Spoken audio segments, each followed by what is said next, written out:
GPS Audiovisual Radio. Todos los miércoles a las 19 horas, el protagonista es el cine argentino. En la mirada de Julia Montesoro.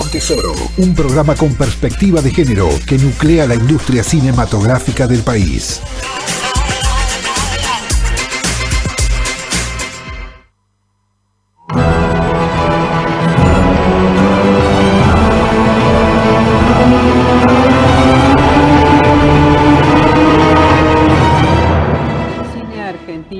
No volverá a ser el que es hasta ahora. Nosotros, desde GPS Audiovisual, seguimos bregando por la cultura como pilar fundamental de una sociedad. Una cultura que sea plural, libre, accesible, diversa y que utilice los recursos del Estado para su desarrollo. Bienvenidos a GPS Audiovisual Radio, con la producción general de Norberto Chap, la conducción de quien les habla, Julia Montesoro, en los controles Gonzalo Sorais y en la dirección artística Jessica Bernardú. Hoy con un programa especial dedicado y desde el Festival Internacional de Cine de Entre Ríos, el FICER, cuya sexta edición arranca oficialmente en muy pocos minutos. Vamos a nuestra primera nota.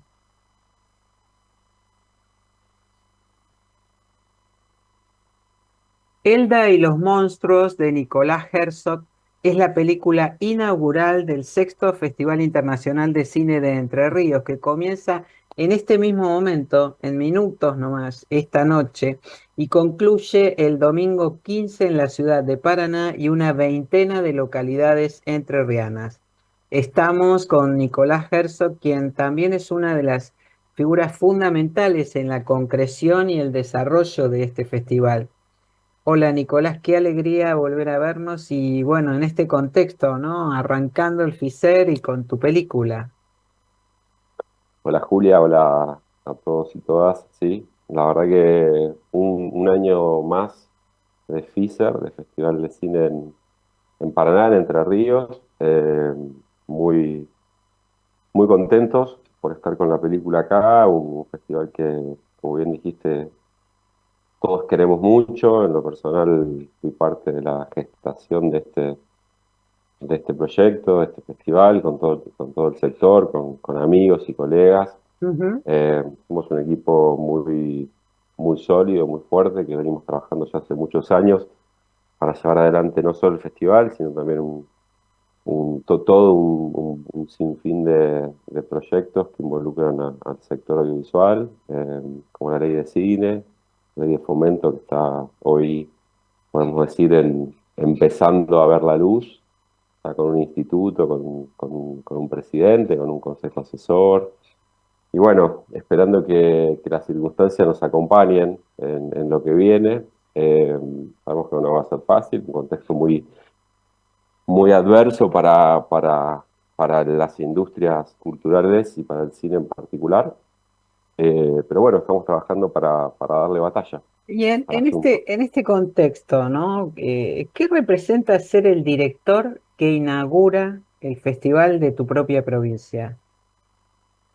Bueno, para mí es un orgullo, es un honor, estoy muy agradecido del espacio, obviamente, a Edu y a todo el equipo de programación del festival, Edu Crespo, eh, por darme y por darnos ese lugar, pero al mismo tiempo me parece bueno, que es un espacio para todo el cine entrerriano, siempre muy, muy Uh-huh. importante, ¿no? Hay muchas películas muy fuertes, muy interesantes que van a formar parte este año del FICER. Está la última película de Selina Murga, por ejemplo, que va a estar cerrando el festival, que también es una película muy importante del año. Eh, y como siempre digo, hoy nos toca estar presentando nuestras películas, antes nos tocó estar formando parte del equipo, y es un poco la dinámica que tenemos en la provincia, ¿no? Todos somos relativamente jóvenes, pero sí en actividad. Uh-huh. Todos estamos filmando o tratando de hacer nuestras películas en constante movimiento, con lo cual un poco lo que siempre nos planteamos en un primer momento es decir, bueno, somos un equipo amplio, somos una gran selección de cineastas, de Ujú. realizadores, de productores, que de alguna manera le ponemos el cuerpo al asunto, y a los que nos toque, los que estemos como en condiciones de llevar adelante cada uno de los espacios, bueno, lo vamos a hacer, y siempre con buen diálogo, a veces con algunas fricciones, pero siempre en pos de lograr el objetivo común de exponer en, en una vidriera, en un espacio importante a nuestro cine, ¿no? En primer lugar al entrerriano, obviamente, y en segundo lugar defender lo que defendimos siempre, que es la posibilidad de hacer películas, de llevar adelante nuestros proyectos, Bueno, de justamente, trazar lazos. claro, los lazos que este año se han reforzado muy, muy particularmente, los lazos del FISER y del cine entrerriano con otros festivales y bueno, hacia el exterior también, ¿no? Esto es muy importante, digo, Sí, sí. estos El convenio con San convenios Sebastián, con San que se llevó Sebastián, adelante hace con poco, Málaga, con Málaga. ujú, Y también a nivel interno, digo, hay proyectos de generar algún que otro fondo también de coproducción con países vecinos en los que estamos trabajando. Obviamente a nivel regional también. Digo, es un momento en que hay que tener mucha capacidad de trabajo, con mucha iniciativa para lograr acuerdos, para lograr alianzas con quienes estamos más cerca, ¿no? También, ujú. que son las provincias de la región centro, las provincias del litoral, los países de Latinoamérica también como Uruguay, Brasil, Paraguay. Digo, ante la crisis de financiación de la industria y constante persecución hacia nuestro cine, bueno, encontrar herramientas que nos permitan, en principio, sobrevivir, y en segunda instancia, avanzar, ¿no? En lo que siempre un poco priorizamos, que es la idea de federalizar nuestras producciones. Así es, sí, avanzar sobre todo. Lo que se nota en todo este grupo de cineastas, productores entrerrianos es eso, la voluntad de avanzar y de generar bueno, un polo audiovisual regional, pero con proyección internacional, porque todos ustedes están permanentemente participando en festivales internacionales. Bueno, vos de hecho la premier mundial de Elda y los monstruos fue en Mar del Plata. Bueno, Así que digo, ahora, ¿qué tiene el FISER que no tengan otros festivales? eh, yo creo que, en primer lugar, lo que hablamos recién, ¿no? Que es el propio sector los que nos pusimos de alguna manera eh, al hombro la decisión de llevar adelante el festival desde un primer momento. Eso es bastante atípico, no sucede en la mayoría de los festivales, que es el sector el que Ujú, impulsa el festival, y que eso, por un lado, nos da la ventaja de la cercanía, del conocimiento con nuestros colegas, de entender cuáles son los problemas y las posibilidades que que puede tener el sector, las complejidades también. Eh, yo creo que ese es un punto importante, y que muchos de nosotros, como bien decís, somos eh, cineastas que de alguna u otra manera estuvimos siempre vinculados al mundo de los festivales. Eh, y eso también nos da tal vez una experiencia, un conocimiento previo. El hecho de también estar en actividad hace que estemos ujú. todo el tiempo creciendo y enriqueciéndonos con los avances y con las complejidades del caso. Eh, pero no deja de ser complejo llevarlo adelante, obviamente. Una cosa es un poco lo que se ve y, y las fotos que surgen y las cosas positivas que aparecen y que se consiguen. Pero la diaria es compleja, la diaria es dura. Articular con la política no es fácil, porque indudablemente, para hacer películas como las que hacemos nosotros, para hacer adelante festivales, al menos en Argentina, es imprescindible tener una buena articulación con el sector político, con administraciones que cambian de color político, de puntos de vista, de Ujú. conocimientos. de necesidades, con las complejidades económicas con las que vivimos. Entonces, lidiar con eso también es difícil. Lo venimos sorteando, ya es la sexta edición del festival, lo cual habla de que fuimos sorteando complejidades y huracanes. Pasamos la pandemia, pasamos cambio de gobierno. Bueno, el Sí, festival sigue, se sigue fortaleciendo. Este año va a ser incluso más grande que los anteriores, sí. con más salas, con más películas. Eh, y bueno, eso me parece que habla bien también de todo el sector, ¿no? De que más allá de las Sí, complejidades, logramos ahí poder articular para seguir haciendo. ujú, exactamente. Bueno, Elda y los monstruos tiene una impronta rupturista en un contexto que las diversidades no forman parte de la agenda oficial. Y vos en parte venís hablando de esto recién, ¿no? De qué ocurre con la cultura, con el cine en particular y sí, con el sector. ¿Ves un gesto político en el hecho de que haya sido elegida para abrir el festival ahora en minutos nomás? Eh, sí, es probable, ojalá haya sido así. Eh, Creo que la película guarda un gesto político, indudablemente, con más razón, como bien decías, a, a la luz de lo que ha sucedido este último año en materia de relatos, de discursividades, de agenda. Si bien creo que no es una película que explicita de alguna manera esa agenda, Ujú, sí me parece que se transforma en algo evidente con el contexto actual. Eh, es una película que es un retrato de un artista, es un retrato de Diego de Tona y también de Elda XXI, pero también es una película que se,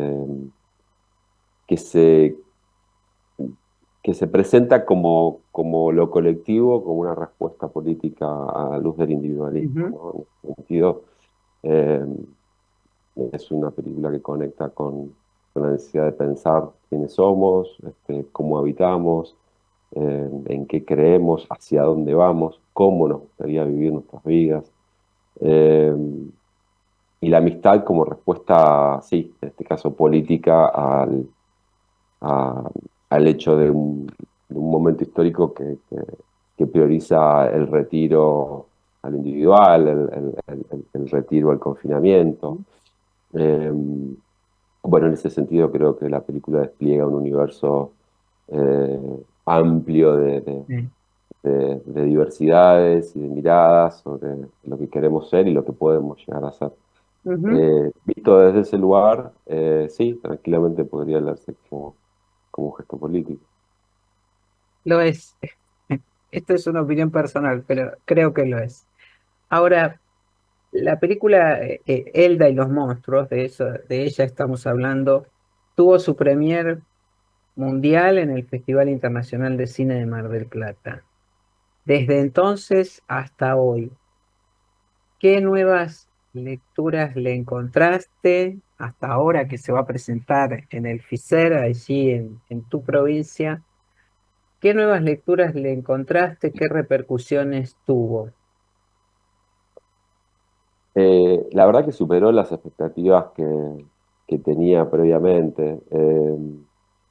Es una peli que se empezó a pensar, la empezamos a pensar en pandemia, eh, en donde las posibilidades de desarrollar un proyecto grande y complejo eran muy limitadas. Entonces, eh, mi intención era filmar, como te decía antes, ¿no? Un retrato que luego empezó a crecer, eh, porque también había algo que me devolvía personaje que era muy potente, ¿no? Ujú, Eh, y en un momento, cuando apareció la dimensión colectiva de la película, o como bien dijiste vos, el gesto político de la peli, eh, ahí me di cuenta que había algo más fuerte, que había una película efectivamente. Y desde que estrenamos en Mar del Plata hasta ahora, que pasó un año, más de 15 festivales internacionales, eh, reconocimiento, mucha devolución de distintos tipos de público hacia la película. Creo que ahí me empecé a dar cuenta que había algo que creo que ni siquiera nos habíamos dado cuenta, que era algo que traspasa la pantalla, ¿no? Que es una película que abraza al espectador de una manera bastante inédita, al menos en el cine que yo venía pensando, desarrollando y haciendo, ¿no? Ujú, De mucha frescura, de mucha honestidad. Me parece que un poco me fui convenciendo de que esa búsqueda que creo que había empezado con mis primeras películas, de trabajar en una zona, vamos a decirlo de manera directa, híbrida entre el documental y la ujú, ficción. Este, bueno, creo que en esta película los límites se borran casi por completo y, y los personajes hablan de una manera muy directa, ¿no? Una de las cosas que siempre escucho como respuesta es, estoy ahí, ¿no? Me dicen, como hay algo como que quiero estar en ese ujú, universo, ¿no? Como ujú, casi utópico que plantea la película, ¿no? De este ujú, grupo de amigos y amigas. Eh, y me fui convenciendo y creo que, como te dije hace un rato, ¿no? Creo que la película termina siendo eso, ¿no? Una pregunta sobre la identidad, pero también una película sobre qué queremos ser, ¿no? Como humanidad, te diría, ¿no? ujú, ujú, Eh, en ese sentido, insisto, es quizás un camino a trazar, ¿no? Un camino a descubrir, ¿no? ujú. Quizás yendo por ahí podemos ser mejores, ¿no? Y cuando uno dice, eh, y sí, es una pequeña propuesta que se amplifica con su capacidad de frescura y de honestidad, ¿no? Y con el encuentro con el público, que bueno, ahora dentro de pocos minutos, un tiempito muy corto, va a tener su encuentro con el público del FISER y ahí seguramente descubrirás algunas cosas más, Nicolás Herzog. Bueno, es el director entonces Nicolás Herzog, que inaugura esta sexta edición del Festival Internacional de Cine de Entre Ríos, el FISER. Y la película es Elda y los monstruos.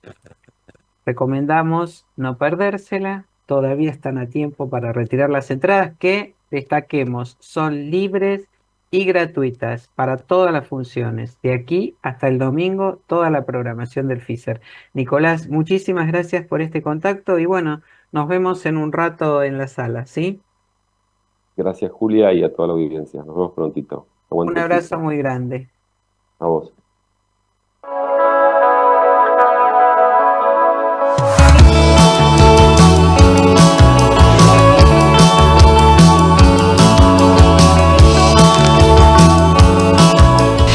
Podrías haberme avisado que estaba en loca de atar la mina. Igual no te preocupes que no le dije nada, ¿eh? ¿De qué? De que no sabía que la estabas grabando.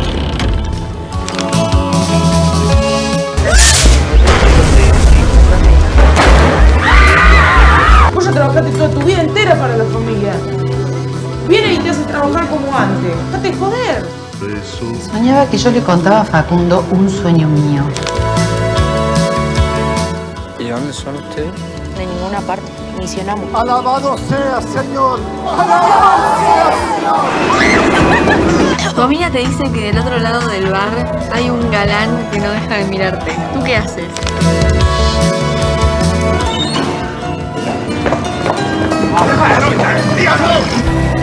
¿Cuánta gente puede dejar todo? De la utilidad de las cosas respecto al arte me importa tres carajos. ¿Crees que sirve para algo que yo pinte? No, no sirve para una mierda. Fíjate, ni frío ni calor, es grupo, todo grupo. Con cara, Carlito, con cara, ¿eh?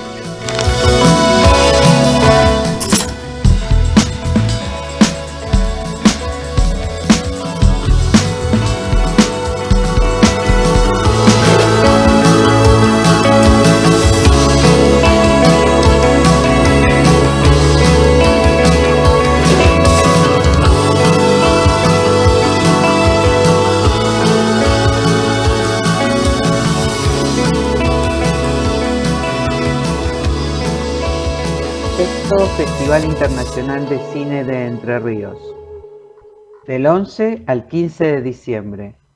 Un lugar para vernos. Misiones.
Misiones, un destino de película, apuesta al crecimiento, haciendo foco en el futuro. Naturaleza, diversidad, pasión, profesionales, innovación, industria, cine, un lugar, todas las historias. Elegí filmar en Misiones. Iciar Bollaín es la directora de Soy Nevenka, que se estrenó mundialmente en el último Festival de San Sebastián y que cuenta el caso más escandaloso de acoso sexual en España en los últimos tiempos. La historia real de una concejala que pagó un alto precio por atreverse a denunciar el acoso del alcalde. Estamos con Iciar Bollaín, aquí en Buenos Aires, en GPS Audiovisual. Bienvenida, muchísimas gracias por acompañarnos. Muchas gracias a vosotros. Bueno, ¿qué historia cuenta Soy Nevenka y quién es Nevenka? Bueno, cuenta una historia de una mujer muy joven, que es Nevenka Fernández, que en aquel momento tenía 24 años, que accede a ser una de las concejales de una ciudad pequeña del norte de España, Ponferrada, donde hay este alcalde que reina como un gran cacique. Y entonces, bueno, entra en ese ayuntamiento, regido de una manera muy particular por este señor, con todo el poder que él tenía para sí mismo. Tiene una relación con él, consentida, y a partir de un momento ella decide que ya no quiere más y empieza un infierno de acoso. Entonces, es una historia impactante porque se queda muy sola, porque ella pertenece a esa sociedad, digamos, a esa sociedad empresarial de sus padres son amigos del alcalde, es un miembro de su propio partido, es el alcalde de la ciudad, entonces se queda muy sola, se queda muy aislada y a pesar de todo consigue rehacerse porque entra en un acoso muy brutal que casi acaba con ella y le planta cara y le lleva a juicio. Es la primera mujer en España que lleva a un político a juicio por un tema de acoso sexual y no solamente le lleva a juicio, sino que contra todo pronóstico gana, porque era otra cosa que nadie pensaba que iba a suceder. Claro. Lo que ocurre es que gana el juicio, digamos, el juicio de la justicia, pero hay un juicio social que no gana. O sea, hay unos medios de comunicación, hay una sociedad que en ese momento no entiende quién es la víctima allí.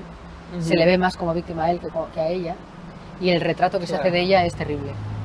Es terrible, o sea, es de una insolidaridad con ella y de una desconfianza. Entonces, bueno, pues es una historia de la que aprender mucho. Sí, claro, claro. Sí.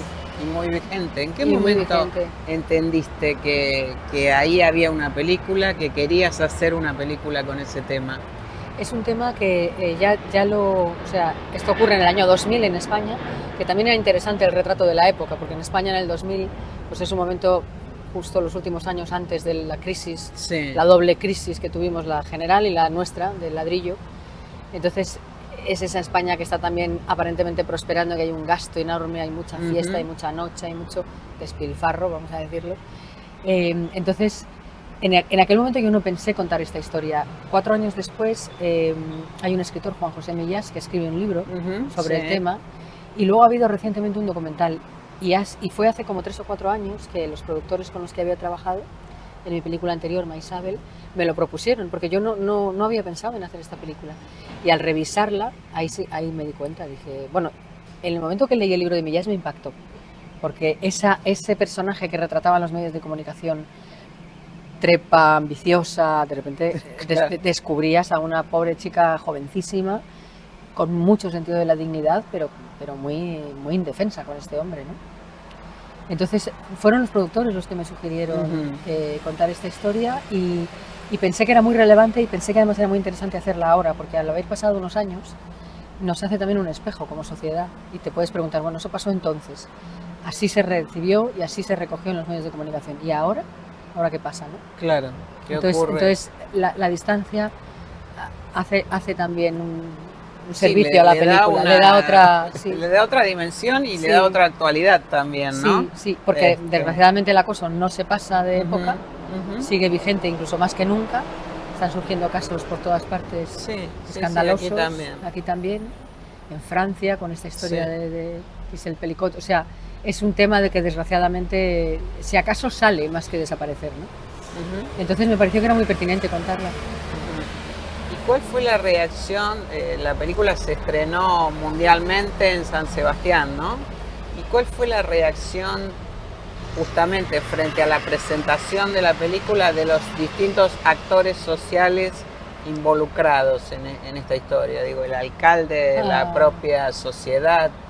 Bueno, socialmente muy positivo. O sea, yo creo que la reacción ha sido la opuesta. Incluso yo creo que como la película hay un momento al final en la que enseña esa reacción social que hubo, incluso yo he puesto algunos clips de archivo de la reacción de algunos periodistas, sobre todo de algunas periodistas que fueron brutales con ella.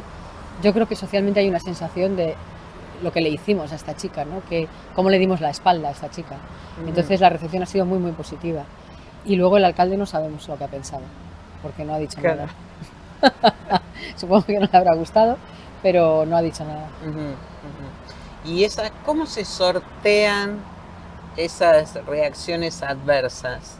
Cuando una hace una obra, en tu caso el tema está muy presente, el tema de las vulneraciones a los derechos de la mujer, de las minorías.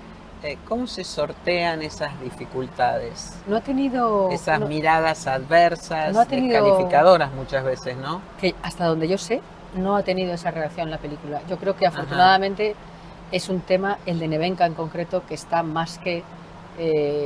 o sea, yo en ese sentido no he descubierto nada porque ya lo habían hecho estos, pero yo creo que es un tema que está claro que se la trató mal, no solamente este hombre con su acoso, sino que socialmente la tratamos mal. Entonces, la reacción a la película ha sido muy, muy positiva, mucho. No he tenido...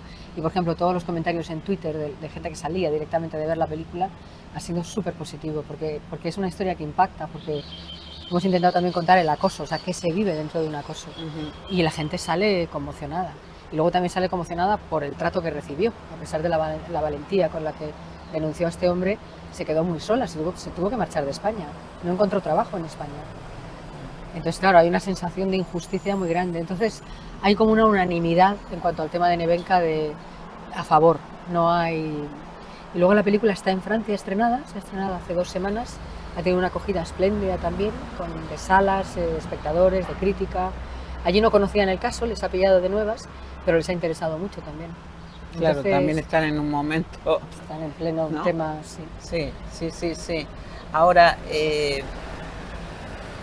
bueno, vos decidís abordar el tema, ¿qué haces? Una investigación previa sobre estas cuestiones de género, la violencia, el acoso, y después te volcás a la realización. ¿Cómo es el proceso de trabajo tuyo?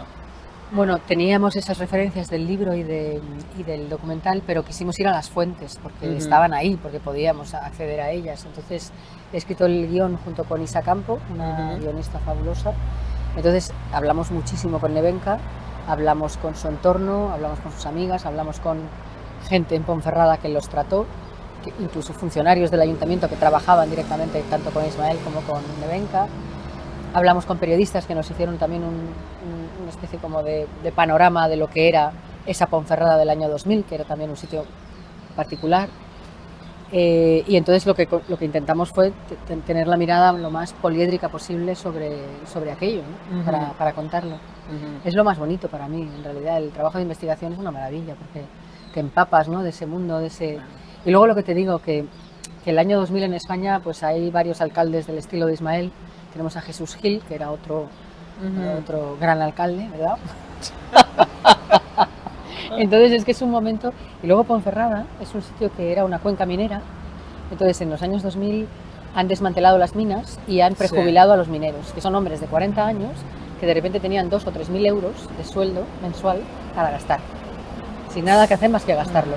Pues claro, hay una fiesta, una noche, drogas también, o sea, y una sensación, y este alcalde aprovechó esa ola en el que se construyó muchísimo en España, se le dio la vuelta a la cara de la ciudad, entonces todo ese boom pues es parte también de la historia. Nevenka aterriza allí como un paracaidista en este entorno. Entonces eso también lo investigamos porque era muy rico. Claro. Intentar, por lo menos, no nos podíamos meter en muchos líos porque este señor por corrupción no tiene condenas.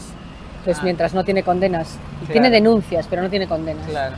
Pero bueno, sugerimos un poco el modus operandi del momento. Judicialmente ahí sí que nos puede, se complicaban. Claro, ahí sí que nos puede denunciar y podemos tener problemas. Claro. Bueno, imagino que después del estreno de Nevenka, de la presentación de Nevenka, ¿se te habrán acercado muchas mujeres a plantearte sus casos personales? Sí. Y ya rodando a varias personas del equipo en conversaciones, decían, a mí me pasó esto, Es un constante. Yo es que no creo que haya mujer que no tenga una experiencia, al menos en mayor o menor grado, de acoso, de malestar, de incomodidad, o sea, como mínimo de incomodidad y como máximo de acoso. Son miles, ¿no? Sí. Y aunque no llegue tan lejos como en el caso de Nevenka, ese acoso tan terrible que casi la destruye, antes de llegar ahí, muchas mujeres nos hace eco. O sea, hemos estado en situaciones en las que no queremos estar. No, claro, y además, bueno, aquí ocurre exactamente lo mismo, pero además, digo, las mujeres que tienen cierta visibilidad pueden hablar. Sí. Pueden llegar a contarlo, ¿no? O que se sepa accionar, pero aquellas anónimas, ¿qué hacen? Claro. Claro. Generalmente son las que tienen menos recursos, ¿no? Menos posibilidades. Sí. ¿A vos te interpela, vos fuiste actriz, sos directora de cine, guionista, te interpela desde lo personal estas temáticas? Hice una primera película sobre este tema con Te doy mis ojos. Sí. Me interpelaba como ciudadana, porque quizá he crecido en un ambiente cero machista, en mi casa no había machismo. Luego te das cuenta que la sociedad es muy machista y que tú también estás dentro de eso, pero en casa al menos yo no vivía esa sensación de distinguir, ni mucho menos de violencia. Entonces de alguna manera me extrañaba, o sea, cuando empezaron a surgir casos en los años antes de los 2000, casos sobre todo de muertes, ¿no? A manos de las parejas, de las exparejas, a mí me costaba entenderlo. Y además eran relaciones en las que los hombres a veces luego se suicidaban, los hombres decían quererlas. Luego leías las estadísticas y veías que las mujeres estaban una media de 10 años con estos hombres antes de conseguir romper. Entonces era todo como yo me preguntaba, pero aquí ¿qué pasa? ¿Cuál es la dinámica de esto? ¿Por qué? Y entonces, o sea, que me creció más que de la experiencia, de la curiosidad. Y en el caso de Nevenka es un caso de acoso, es un acoso laboral, es un acoso sexual, es un hombre que tiene el doble de edad que ella, que cruza todas las líneas de una manera aparentemente graciosa, ¿no? Liviana. Y eso es lo que resuena, que de repente tú te has visto en situaciones en las que has consentido, pero en realidad has cedido. Más que consentir. Y entonces empiezas a ver muchos grises ahí, sin llegar al acoso tan extremo que este hombre le infligió a Nevenka, pero te resuenan muchas cosas. Sí. Muchas. Sí. Bueno, por eso se habla también de distintas formas de violencia, claro, ¿no? Claro. Hay distintos grados de violencia. Y todas, como bien decís, o sea, por hemos ejemplo, pasado en algún momento. Sí, este señor se le declara en un coche antes de subir a una reunión laboral, le dice: yo siento algo por ti, yo veo que tú también, esto también es, yo te digo lo que tú sientes, porque yo te digo que tú también. Ella se queda desconcertada y yo digo: ¿y esta chica ahora cómo va a la reunión? Cuando tu jefe te ha dicho, siento algo muy fuerte contigo, te ha intentado dar un beso, tú le has rechazado, o sea, es todo como, mira, no, o sea, es que esto no se hace, es que esto ya es un abuso de poder. envuelto en, oye, es que me gusta, si simplemente te lo he dicho, ¿no? Es que tú eres el alcalde, eres el jefe, vamos a una reunión, yo no te he dado ningún pie a que tú me digas esto, no, entonces hasta eso que aparentemente es como en positivo, pues oye, te he declarado mi amor, no, eso es una línea roja y eso ya es un acoso en sí mismo. Y Siair Boyain, muchísimas gracias por traernos Nevenka, por tu testimonio, por tu valentía también, porque en tu cinematografía... Valientes las mujeres que hablan, eso sí que es valiente. Bueno, sí, pero sí, también vos les das, las reflejás, sí, les das un lugar, les das visibilidad, y esto también es muy importante. Pues muchísimas gracias. Muchas gracias.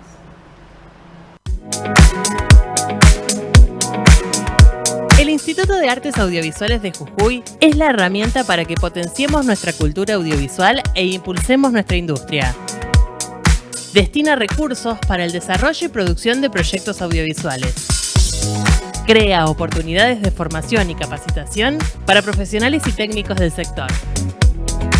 Difunde las producciones locales para que las miradas jujeñas lleguen a más pantallas. Y lleva el cine a todos los rincones de la provincia. Preserva el patrimonio fotográfico y audiovisual de Jujuy para conservar nuestra historia. Genera las condiciones para que producciones nacionales e internacionales cuenten con asesoramiento personalizado y elijan filmar en Jujuy. Un nuevo polo audiovisual se consolida en el norte del país.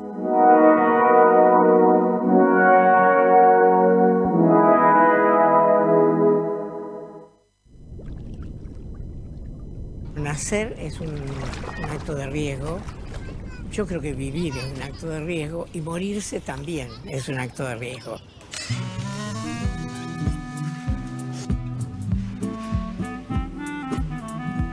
El niño se hace terrestre mediante el juego, los otros y el lenguaje, pero siempre quiso ser pájaro.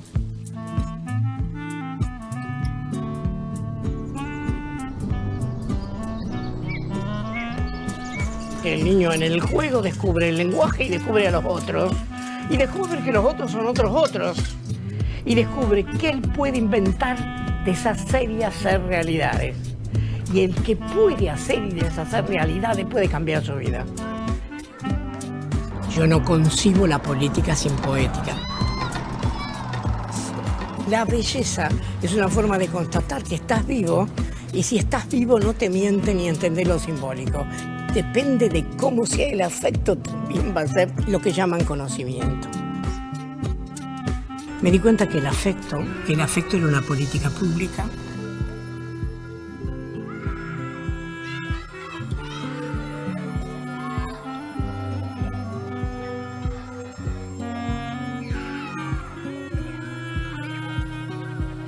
La sociedad del afecto no es un lugar, ni es un programa. Es una visión estratégica de cómo modificar la sociedad. La sociedad del afecto.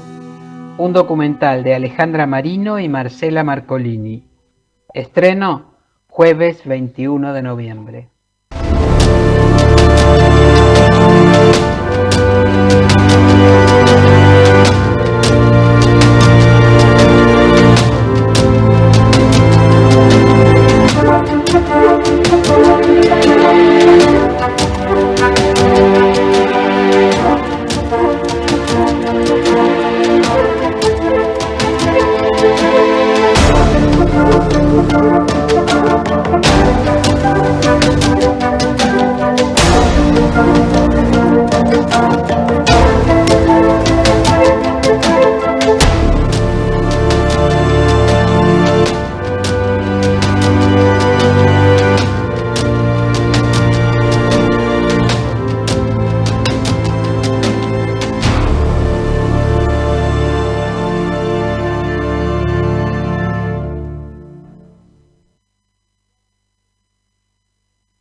Las Almas, la ópera prima de Laura Basombrío, rodada íntegramente en Salta, obtuvo en los últimos días 3 importantes premios internacionales: a Mejor Documental Latinoamericano en Viña del Mar, Mejor Largometraje en Belo Horizonte y mejor película de la competencia oficial iberoamericana en Rizoma de Madrid.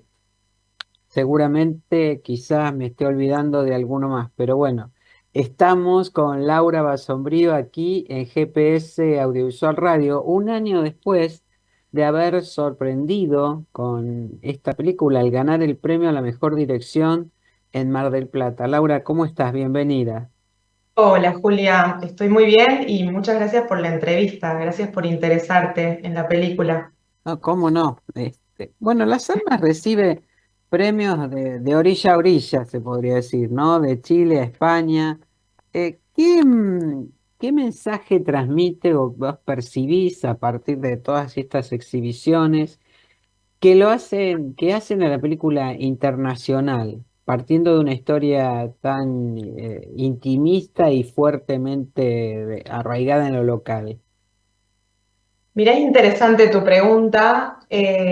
A mí me hizo pensar sobre todo en cómo fue la recepción en Europa y la verdad que el primer país que se interesó por Las Almas fue España. Entonces yo creo que hay algo del lenguaje que es muy importante. Para mí, la voz de la protagonista en la película es sumamente importante. Creo que alguna vez lo hablamos, que es una voz que además de lo que cuenta, para mí es una voz muy musical.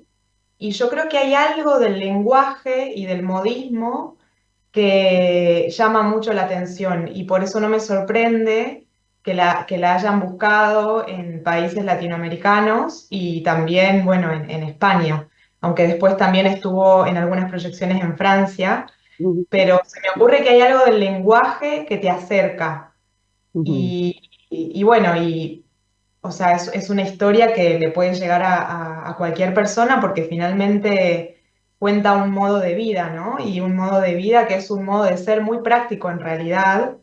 Y si bien la protagonista es una persona que tiene creencias religiosas, pero también tiene creencias de otros tipos, finalmente como que se basa en su practicidad para avanzar en su vida y dejar atrás ciertas heridas. Entonces yo creo que hay algo de eso que también engancha.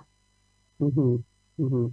Bueno, recordemos, efectivamente lo habíamos hablado hace un tiempo ya, pero recordemos entonces a la audiencia de qué trata Las Almas, de qué va.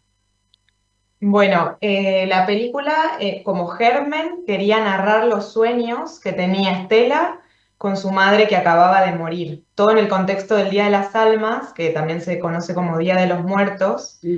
Eh, en Tolar Grande este día se celebra muy a lo grande, pero luego la película va dando otras derivas a través de ciertas dificultades que tiene la protagonista en su relación con los hombres o también con su papá, y van surgiendo recuerdos que traen violencias del pasado, heridas no sanadas.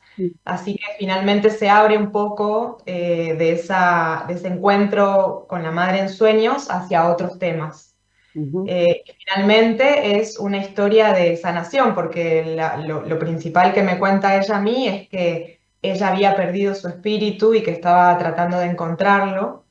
Así que es un poco ese recorrido hasta que ella misma me cuenta que lo había recuperado y que se había sanado. Ujú. ¿Vos seguís después de todo este recorrido que venís haciendo, seguís definiendo la película como un documental o hay La verdad, una sí, y resignificación?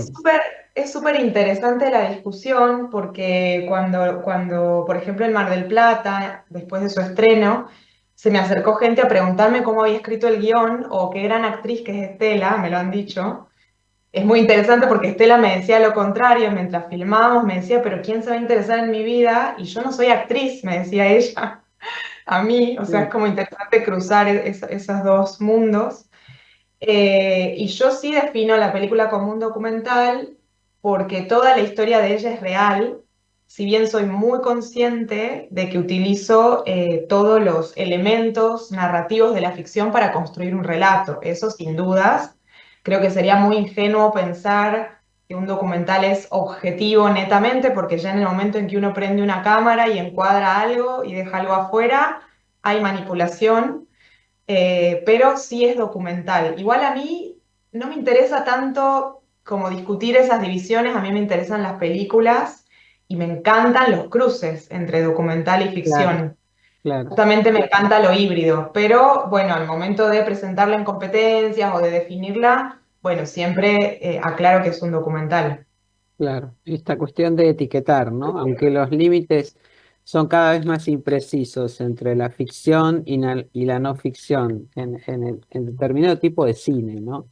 Me Sí, y en la refiero. vida, y en la Claro. vida diaria, porque digo, las noticias que recibimos con que nos bombardean todos los días, que es ficción y que no, ¿no? Sí, sí, sí, exactamente.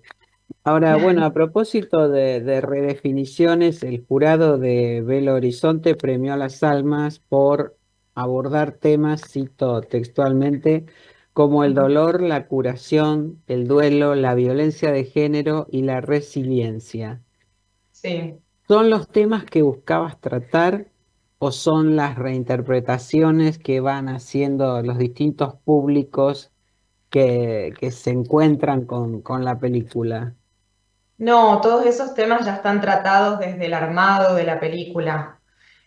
Fueron, o sea, creo que me costó mucho en ese sentido, porque yo le hice 5 años de entrevistas a Estela, o sea, Las Almas es el resultado de 5 años de entrevistas, más de 8 viajes a Tolar Grande, y en muchos de los viajes iba sola, simplemente a conversar con ella y grabábamos esas conversaciones, y al momento de construir la película, costó mucho entender que quedaba por fuera, ¿no? O sea, yo siempre cuento que fue una película que nació de esta idea de filmar los sueños. Me parecía muy bonito que Estela, bueno, soñaba a la madre, que la madre en sueños le daba mensajes y que esos mensajes impactaban de alguna manera en su vida cotidiana. Me parecía súper lindo ese vínculo diario.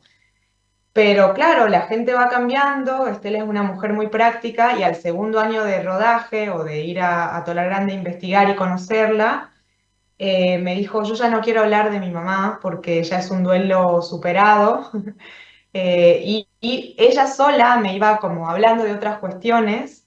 Entonces ahí, claro, creo que mi mayor aprendizaje durante la hechura de esta película fue ser flexible y atenta. O sea, yo estaba súper atenta a las cosas que a ella le importaban, que sin duda se iban de mi guión o de mi idea de guión.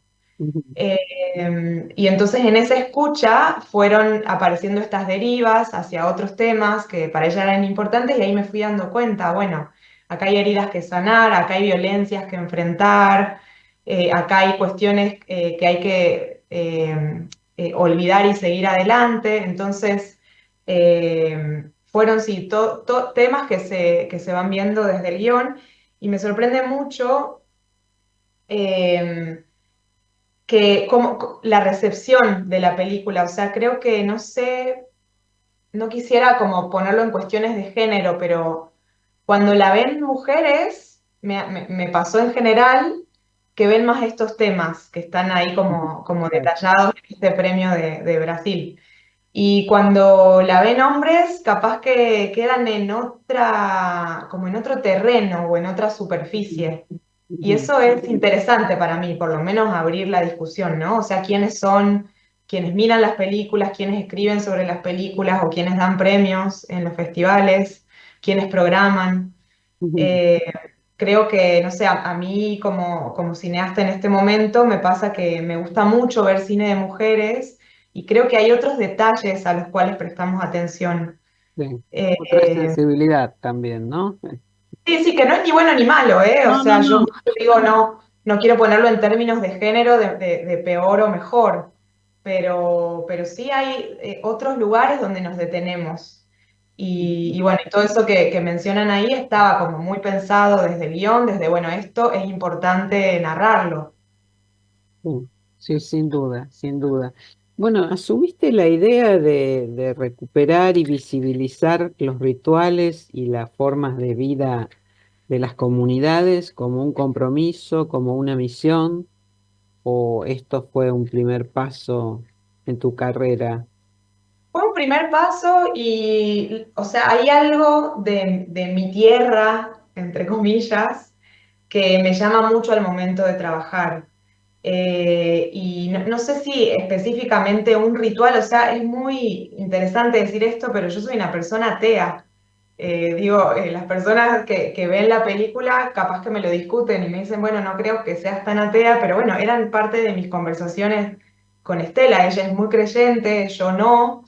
Y digo, no sé si era justamente el ritual lo que me interesaba como rescatar, digo, nunca fue una película costumbrista, nunca fue una película sobre el Día de las Almas, sino que el Día de las Almas era un contexto muy mágico donde pasaban ciertas cosas, pero sí me interesa algo de la idiosincrasia de mi provincia. Ahora estoy preparando o empezando a escribir una película de ficción y esta vez quería como que fuera lo más cercana posible a todo lo que viví toda mi vida. O sea, está situada en Salta capital, donde yo viví toda mi vida. Las protagonistas son dos mujeres que no son actrices, que son muy cercanas a mí, que tienen muchas ganas de hacer esta película. Y me parece que a través de la ficción puedo hablar de ciertas cuestiones que creo que serían muy duras abordarlas desde lo documental y que son temas bueno, que me atravesaron en mi vida viviendo ahí, como bueno, la hipocresía, las relaciones de poder, las luchas de clase. Así que bueno, todo eso lo voy como masticando en una historia de ficción y que va a tener mucho humor. O sea, quiero que a través del humor se pueda como pensar un poco en estas cuestiones. Hablábamos de tu siguiente proyecto, Ujú. tiene dos mujeres como protagonistas y bueno, que tiene que ver con tu historia allí en Salta, ¿no? Con tu vida en Salta. Digo, Sí. frente a tantos, bueno, estás escribiendo el guión en este momento, ¿entendí? Sí, sí, estoy escribiendo el guión y la idea es empezar a filmar escenas de prueba cuanto antes. Creo Ajá, que lo voy a ir escribiendo a partir del rodaje y el montaje.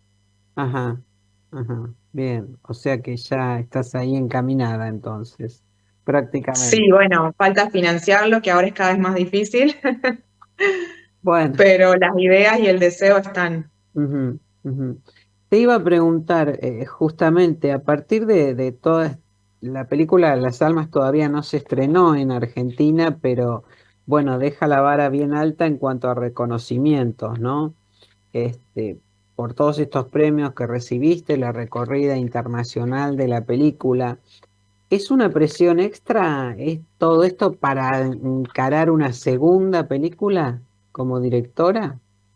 Mira, la verdad es que no, porque tampoco tuve expectativas con la primer película. O sea, qué sé yo, uno trabaja desde el deseo, desde las ganas y desde la fe de que ahí hay algo que para una es importante, pero para mí era importante, no sé si para los demás. Quizás, bueno, hay que convencer a la gente que te rodea, que está haciendo la película con vos, pero bueno, Las Almas tiene un equipo técnico mínimo, o sea, nunca, en rodaje nunca fuimos más de 4 personas. Eh, y también el financiamiento fue pequeño, insuficiente, o sea, tuvimos el Inca, después, bueno, contamos con el IDFA y apoyos de Salta, pero para un rodaje que duró 5 años y una postproducción de un año, los fondos no alcanzaron, digamos. Ujú, Y yo creo que, bueno, desde ese aporte que hace uno, hay mucha libertad. Entonces yo con Las Almas realmente no tenía expectativas y ahora con una segunda película no es que no las tenga, no me pongo esa presión a la hora de trabajar. Sí me gustaría tener mayor seriedad a la hora de distribuirla para que finalmente la película llegue a mucha gente. Con Las Almas, por ejemplo, nos pasa mucho que somos un equipo muy pequeño y que a la hora de distribuirla, armar el estreno comercial y todo, bueno, nos cuesta todavía. ujú, No es que tenemos todo aceitado o que ujú, tenemos muchísimos contactos. ujú. Entonces, la verdad es que, bueno, los premios por suerte fueron ayudando un poco en eso. Y eso, sí, no sé si es presión, pero sí ganas de hacerlo mejor. Ujú, Eh, y en eso es eso, que le llegue a mayor gente, poder pagar todos los gastos de la película. como hacerlo mejor desde ese lugar. Claro. Bueno, estás en camino entonces, y va a ser en Salta, por supuesto, la Sí, va a ser en Salta. en tu Salta Sí, sí, natal. en Salta natal, así es. Bueno, Laura Basombrío, directora de una sorprendente ópera prima, Las Almas, que sigue cosechando premios internacionales y que, bueno, espera el momento de su estreno comercial, digamos, en Argentina. ¿Hay alguna fecha prevista? Y estamos hablando de eso con la productora, pero ya todo pasaría un poco al año que viene, porque ya está terminando el año. Y bueno, estábamos averiguando cómo es la cuestión en el estreno en el Gaumont, por el subsidio del Inca, que ahora ya cayó para estrenos, así que estamos un poco en ese trabajo. Ujú. Bueno, estaremos atentos a lo que ocurra. Laura, muchísimas Dale. gracias por acompañarnos. Te mando un abrazo enorme. Muchísimas gracias a vos, Julia, por el tiempo y el interés. Gracias. Y así nos despedimos de una nueva emisión de GPS Audiovisual Radio. Nos reencontramos el próximo miércoles. Y recuerden, como decimos siempre, pero hoy más que nunca, vean cine argentino. Hasta la semana que viene y gracias por acompañarnos.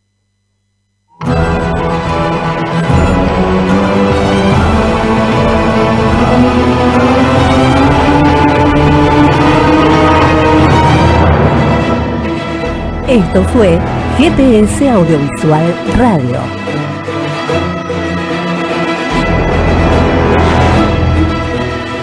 Los esperamos el próximo miércoles a las 19 horas por Radio Trento.